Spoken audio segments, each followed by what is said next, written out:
So, Strange World came out and it's not doing very well at the box office. Now perhaps this is due to it being woke, which many people love to suggest for some reason, or it's bombing at the box office simply because of its incredibly poor marketing campaign. I mean, personally, I hadn't even heard about this movie until a couple of days before it came out. I hadn't seen any trailers in the cinema, even when I watched Wakanda Forever, which is another Disney property. Essentially, Disney just haven't marketed their movie, so it makes plenty of sense why it's not doing very well at the box office. I tried checking what the reviews of the movie are saying, but going on IMDb provides a sad demonstration of why we can't have nice things anymore. But other reviews that I've found have been decently positive. It doesn't seem to be a great movie, but it's also not that bad. However, I couldn't care one bit about whether or not this movie is good. For all I care, this could be the worst Disney movie they've ever made, because the quality of this movie has nothing to do with the argument I'm going to make in this video. This film's quality as a film is not why it's getting attention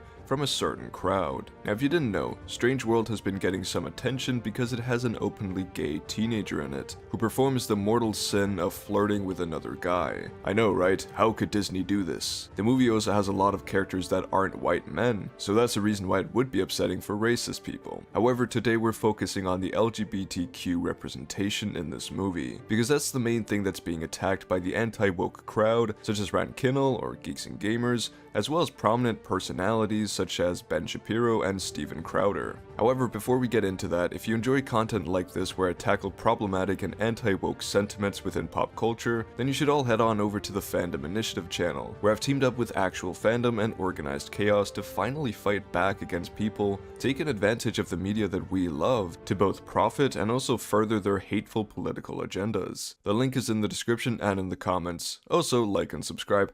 Now before we get into Strange World, I just want to remind you of the discourse that surrounded Lightyear earlier this year. You know, the film where there was a brief peck on the lips between two adult women who are in love? The thing that made homophobes lose their fucking minds? Yeah, well I just want to remind ourselves of Ben Shapiro's reaction to this movie. Disney works to push a not at all secret gay agenda, and seeks to add queerness to its programming, according to executive producer Latoya Ravanaugh. Parents should keep that in mind before deciding whether to take their kids to see Lightyear, which hits theaters this week.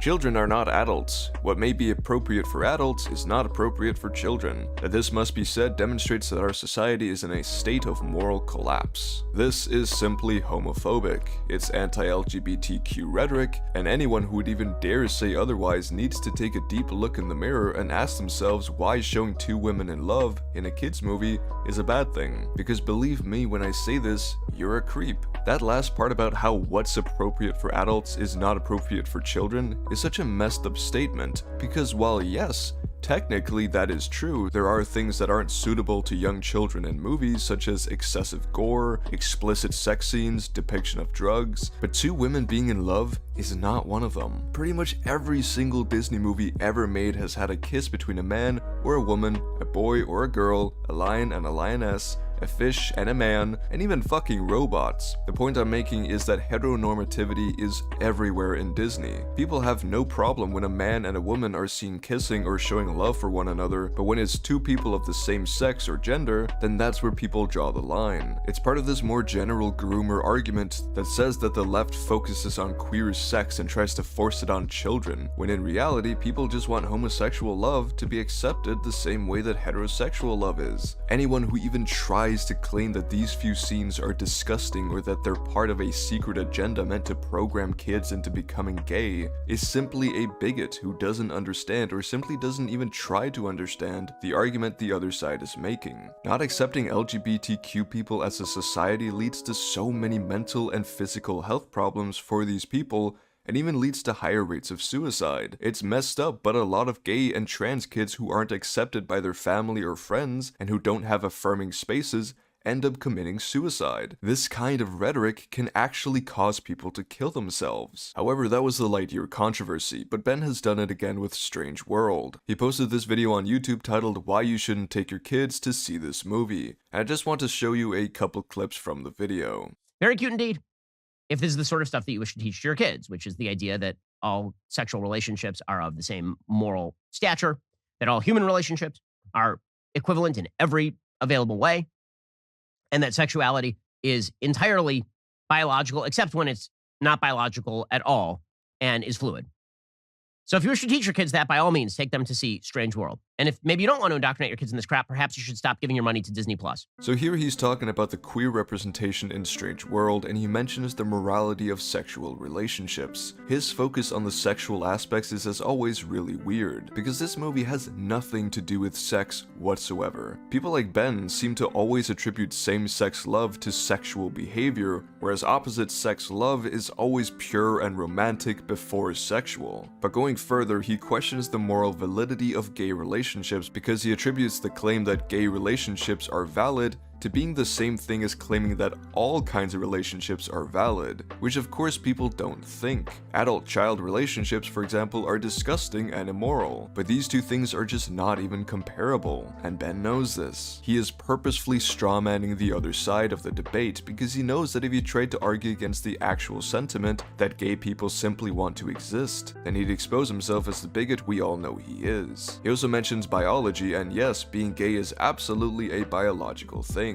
People don't choose to be gay, just like you and I, Ben. We didn't choose to be heterosexual. It just happened that way. This stuff really isn't that hard to understand, if only you would allow yourself to open up your mind just a little bit. But as we all know, Ben's values aren't based on facts, they're based on his feelings, and those feelings are based on his conservative and religious fundamentalist ideology. Facts over feelings really falls apart every time Ben opens his mouth. The civil rights movement was the high watermark of morality for the left.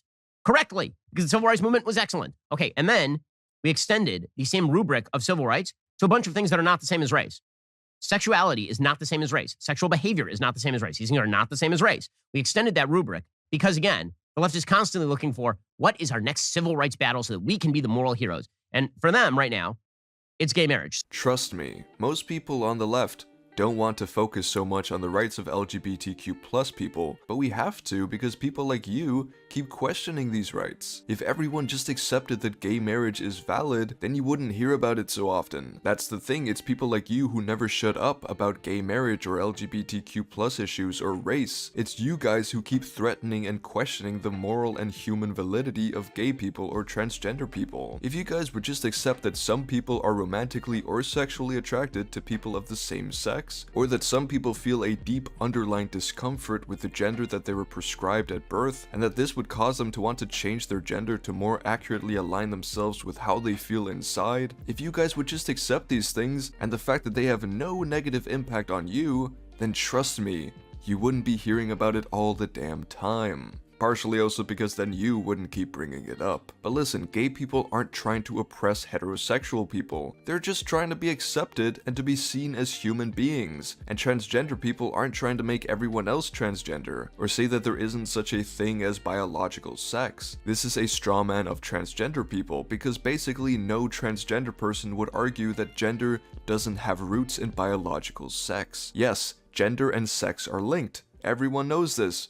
But they're not the same thing. Ben even agrees with this, but he still strawmans the argument. But then he gets into a political rant about a gay marriage bill, which I won't get too much into. We all know he doesn't like the idea of gay marriage because apparently the purpose of human life is to have children, and that's it. One can only love if thou hath child. However, I just want to bring it back to Strange World because for some reason this animated movie that portrays a teenage boy having a crush on another boy, without anything sexual being showed or implied whatsoever, has made Ben Shapiro feel the need to go out and argue against the validity of gay people. This video about a kids movie was really just a way for Ben to further spread his problematic viewpoints, and you know what?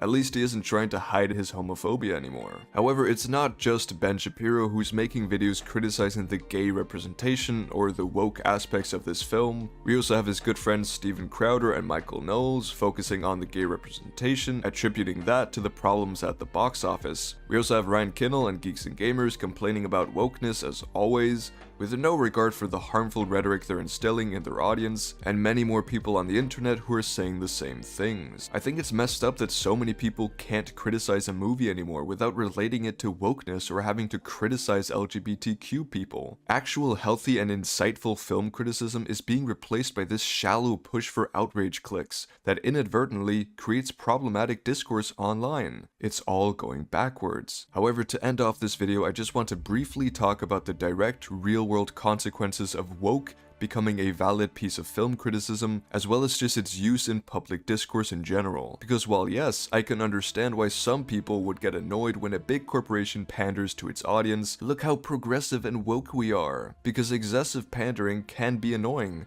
Absolutely. Most big corporations, if not all big corporations, don't give a flying fuck about actually sending a decent message. They just want to do what makes them money. It's why diversity can often feel shallow and tokenized. This is something that people on the left also criticize. So yes, there's a valid argument to be had about pandering in cinema and wokeness, I guess, even if I believe that it's way overblown and not nearly as big of an issue as the reaction to it is. But still, I understand the sentiment. However, this fixation on wokeness truly becomes a problem when people start using it to push extreme and bigoted ideologies and rhetoric. These people I'm talking about are made up of prolific political personalities like Ben Shapiro, but also the grifters who don't really care and are just in it for the money, because they still contribute to this problematic discourse, especially in cases like Strange World and Lightyear. Because calling a brief kiss between two adult women in a kids movie that shows nothing sexual at all and is literally no different from any other kiss in a Disney movie except for the fact that it's between two women or the representation of a gay teenager, calling this grooming or inappropriate for children is a homophobic claim because it's denying the validity of gay people. It's saying that the very existence of gay people in media is a threat, that it's harmful, and it's painting LGBTQ people and anyone who supports them out to be groomers and child predators. And this problem goes beyond cinema. It's not just a matter of discourse and movie preferences. There are consequences in the real world. Are you really telling me that the hateful discourse surrounding LGBTQ people spouted by politicians and online personalities isn't having an effect on the rising levels of hate violence targeted at queer and transgender people and communities? Are you really telling me that there isn't even a correlation between that? And listen, I know people are going to say that, hey, Ben Shapiro doesn't condone violence, and he would never want people to go out and shoot gay people. He just doesn't think that they're valid. Listen, I'm not saying that Ben Shapiro is directly responsible for hate crimes. Of course not. But he's part of a hateful rhetoric and discourse that's promoting harmful ideologies and attitudes towards LGBTQ people that absolutely will keep having significant consequences for society and threaten the lives of minorities. But listen, going back to Strange World, if you didn't like this movie,